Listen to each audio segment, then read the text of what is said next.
બધાને ધૂળેટી પર્વની ખૂબ ખૂબ બધાઈ. આ ધૂળેટી હતી ને, કેટલા લોકો ધૂળેટી રમ્યા છે, કોઈના મોઢા લાગતા નથી. હે પાકા કલર નથી વાપરતા. હા, પાકા કલર વાપરતા નથી. એટલે આજ સરસ એક મેસેજ આવ્યો કે ધૂળેટીમાં આપણે બધા રંગોથી રમીએ ધૂળેટીમાં, અને એ રંગોથી રમવાથી આપણા કપડાં અલગ અલગ પ્રકારના રંગબેરંગી થઈ જાય, ચહેરા અલગ અલગ પ્રકારના રંગબેરંગી થઈ જાય. તો ભગવાનની ભક્તિમાં રંગાઈએ તો આપણું જીવન રંગબેરંગી થાય. આપણે તો ઓલા કે અઢી કલાક 2 કલાક કથામાં બેઠા હોય ત્યાં સુધી, અને પછી પાછા હતા નેવા પેલા કે હોળીના દર્શન કરવા જઈએ, પછી હોળીના ફેરા અને પ્રદક્ષિણા ફરીને ટોળું લગાવીને કે કાલ તમે કેટલા વાગે જવાના, તમે ક્યાં રમવાના, કાં તો કે કહેતો હતો ને કહેતી હતી. પણ હોળીની શરૂઆત કેના દ્વારા થઈ ખબર છે કોઈને? બહેનો સાંભળો, હોળી કેવી રીતના, હોળીનું પ્રાગટ્ય કેવી રીતના થયું કોઈ ખબર છે? હોળી આપણે શા માટે પ્રગટાવીએ છીએ? હા, એનો ભત્રીજો હતો, એનું નામ હતું પ્રહલાદ.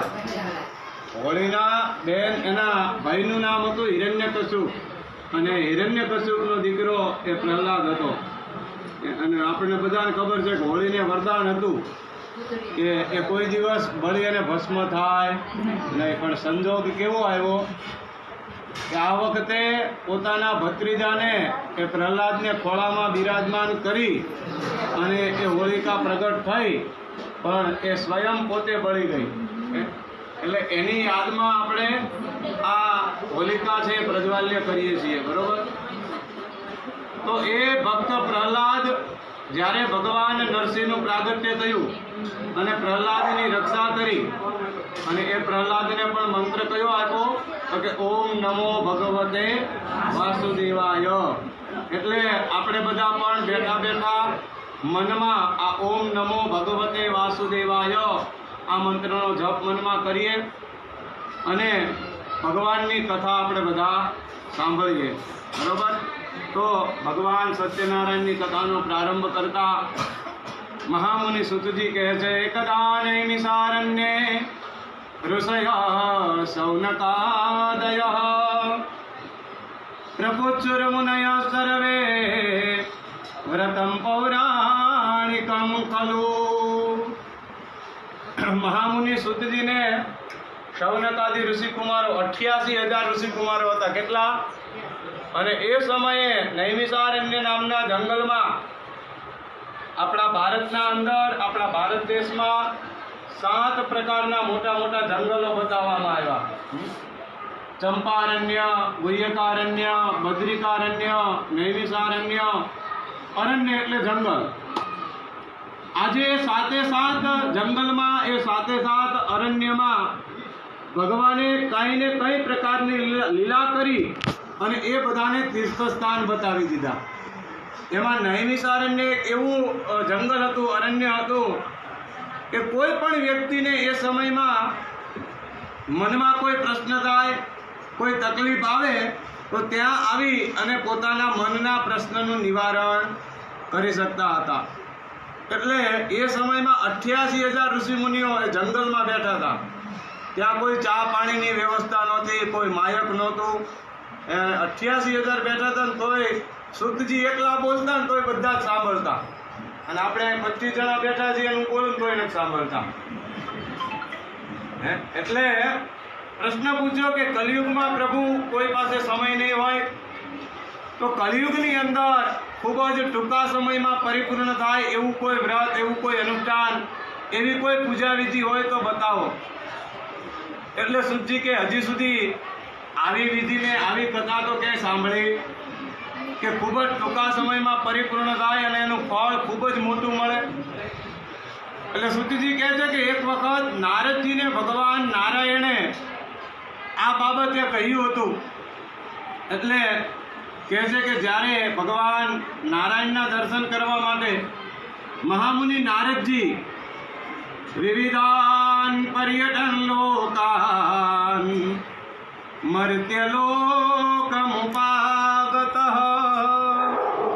એક વખત મહામુનિ નારદજી નારાયણ નારાયણ નારાયણ કરતા કરતા પૃથ્વીલોક ઉપર આવ્યા તો જોયું કે મનુષ્યો પોતાના સ્વાર્થની અંદર, પોતાના કાર્યની અંદર રચ્યા રહેતા હતા. એકબીજાની નિંદા, ટીકા, ઈર્ષા, દ્વેષ અને અંતિમ સમય આ લોકોનો બહુ જ ખરાબ જતો હતો. એટલે નારદજીએ વિચાર કર્યો કે લાવ આ લોકો કાંઈ નથી કરતા તો કાંઈ નહીં, પણ અંતિમ સમયે કેવલ ભગવાન નારાયણના નામનું સ્મરણ કરે ને તો પણ એનો આ જન્મારો સફળ થાય.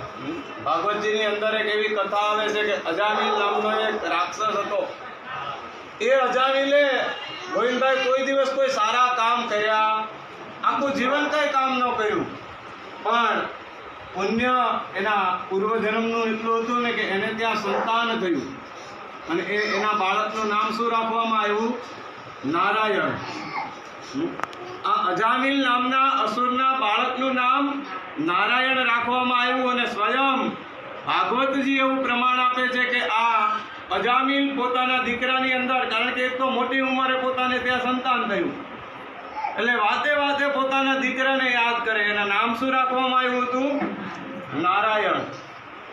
અને નારાયણે ભગવાનનું નામ બતાવવામાં આવ્યું. એટલે કહે છે કે કોઈ પણ વ્યક્તિ ભગવાનના નામનું સ્મરણ કરે ને તો એના પાપો છે બળીને ભસ્મ.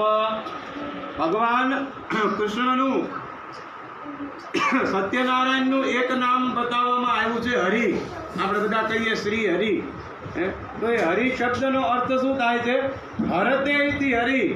મારું તમારું પાપ છે એ હરી લે, એનું નામ હરિ. એટલે અહીંયા બન્યું એવું કે આ અજામિલ પોતાને તરસ લાગે એટલે કે નારાયણ પાણી આપો, ભૂખ લાગે એટલે કે નારાયણ જમવાનું લાવો, વાતે વાતે નારાયણનું નામ સ્મરણ કરવા લાગ્યો. અજાણતા નારાયણે બોલાવે છે કોને? એના દીકરાને, પણ નામ હતું ભગવાન નારાયણનું. એટલે આ અજામિલે પોતાના જીવન દરમિયાન કરેલા જેટલા બધા કુકર્મો હતા, જેટલા બધા પાપ હતા ને, જેમ જેમ નારાયણ નારાયણે બોલતો જાય ને એમ એમ એના એક એક પાપો બળી અને ભસ્મ થવા લાગ્યા. આજે પણ આ દિવસ આપણને એવો સારો મળ્યો છે. રોજ આપણે કાંઈ ભગવાનની આટલી બધી ભક્તિ નથી કરવાના, ડેઈલી આવી રીતના ભગવાનની પૂજા નથી કરી શકવાના, પણ કોઈ સારો દિવસ આવે, કોઈ એવો સારો યોગ હોય, કોઈ એવો સારો મહોત્સવ હોય, ત્યારે આપણે ભગવાનની પૂજા અર્ચના કે અનુષ્ઠાન કરીએ તો એનું વિશેષ ફળ આપણને પ્રાપ્ત થતું હોય છે. એટલે આજનો દિવસ એ ખૂબ વિશેષ બતાવવામાં આવ્યો. અને અંતે જેમ જેમ આ અજામિલ ભગવાન નારાયણના નામ બોલતો ગયો ને એમ એમ એના પાપો બળી અને ભસ્મ થવા લાગ્યા. અને અંતે આખું જીવન દરમિયાન એને કોઈ પણ શુભ કાર્ય કર્યું નહોતું, કોઈ પણ દાન કાર્ય, પુણ્ય કાર્ય કંઈ જ કર્યું નહોતું, છતાં પણ એ વૈકુંઠનો અધિપતિ બન્યો. એટલે અહીંયા નારદજી ભગવાન નારાયણ પાસે ગયા અને પૂછ્યું કે પ્રભુ, પૃથ્વીલોક ઉપર ગયો હતો અને પૃથ્વીલોક ઉપર જોયું તો મનુષ્યો પોતે કરેલા પાપ કર્મોથી પીડાય છે. આપણે બધા આપણા જ કરેલા કર્મો અહીંયા જ આપણે બધાને ભોગવવાના છે. કરેલા કર્મોનો બદલો આપણે બધાએ અહીંયા આપવાનો જ છે. પછી એ સારું કર્મ કરીએ કે ખરાબ કર્મ કરીએ. એટલે નારદજીએ કીધું કે ભગવાન એવું કોઈ કર્મ હોય, એવું કોઈ વિધિ વિધાન હોય કે ખૂબ જ ટૂંકા સમયમાં પરિપૂર્ણ થાય.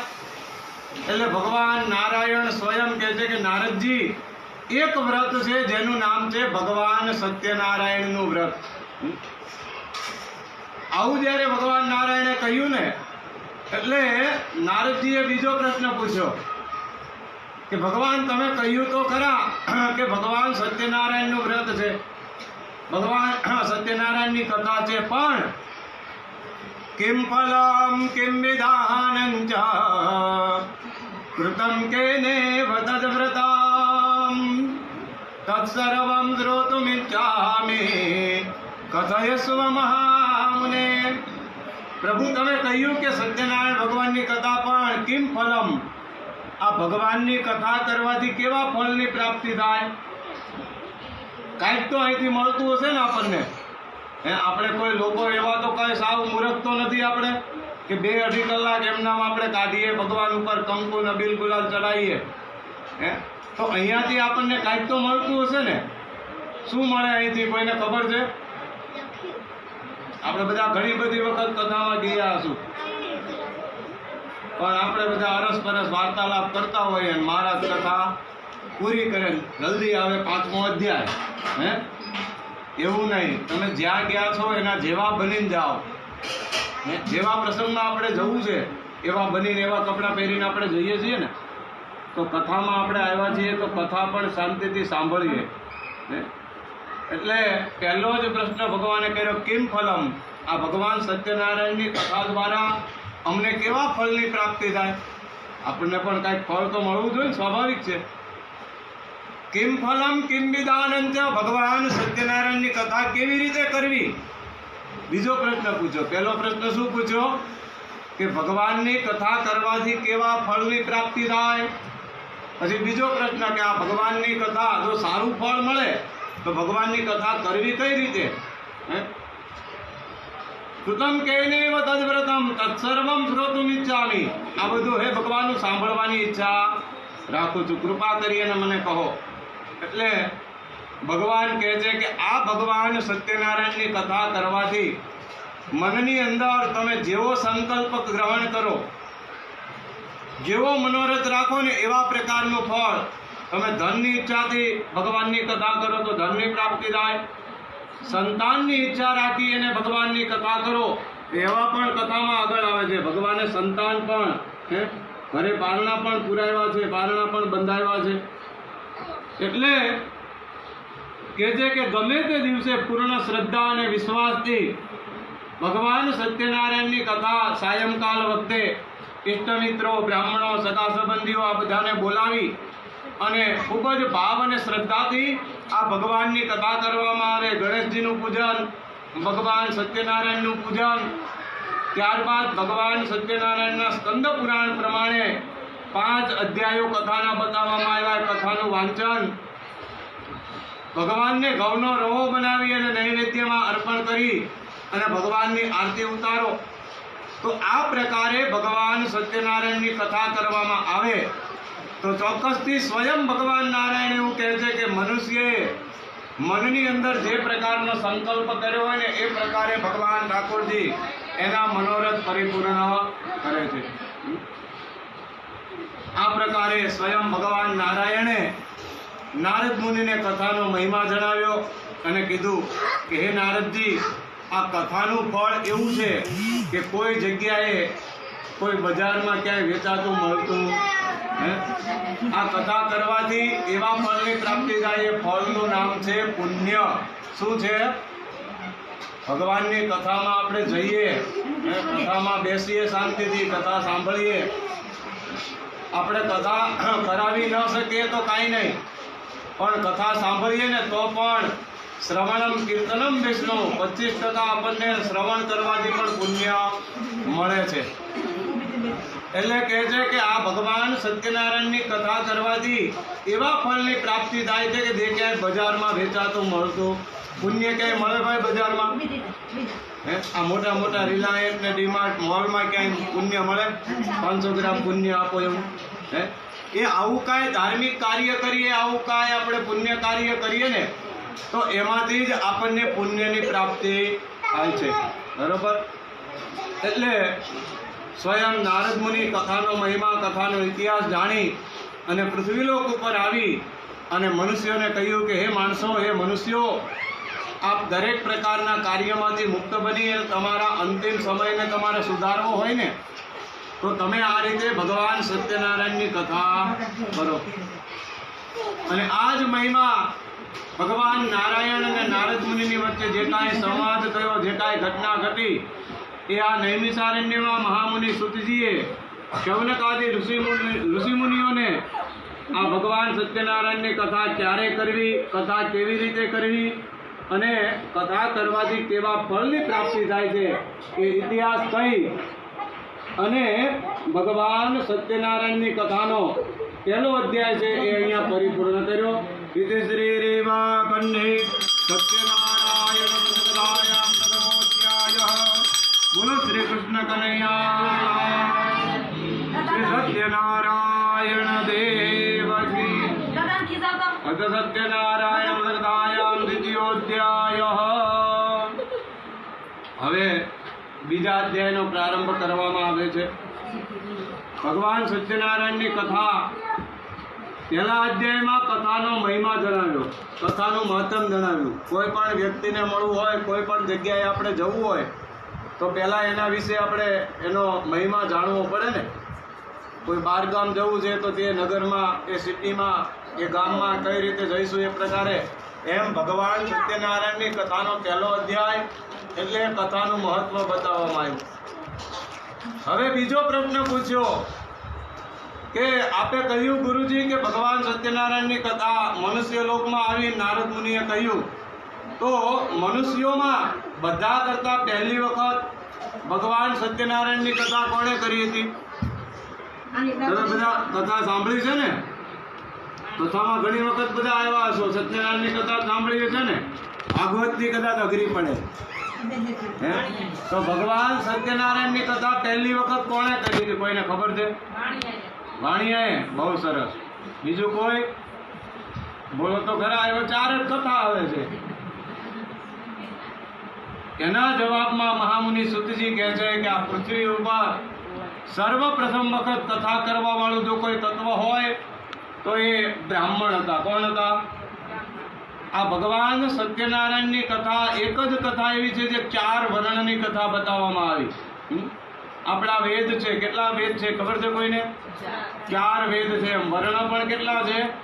4 વર્ણ છે. બ્રાહ્મણ, ક્ષત્રિય, વૈશ્ય અને ક્ષુદ્ર. તો આ ભગવાન સત્યનારાયણની કથા એક જ કથા એવી છે કે જે 4 વર્ણની કથા બતાવવામાં આવી. હવે પહેલું જ વર્ણ બતાવવામાં આવ્યું બ્રાહ્મણ વર્ણ. અહીંયા મહામુનિ સુતજી કહે છે કે સર્વપ્રથમ કથા કરવા વાળો જો કોઈ તત્વ હોય ને તો એ ભગવાન સત્યનારાયણના પ્રિય અને ભગવાન નારાયણને જે પ્રિય છે એ બ્રાહ્મણ હતા.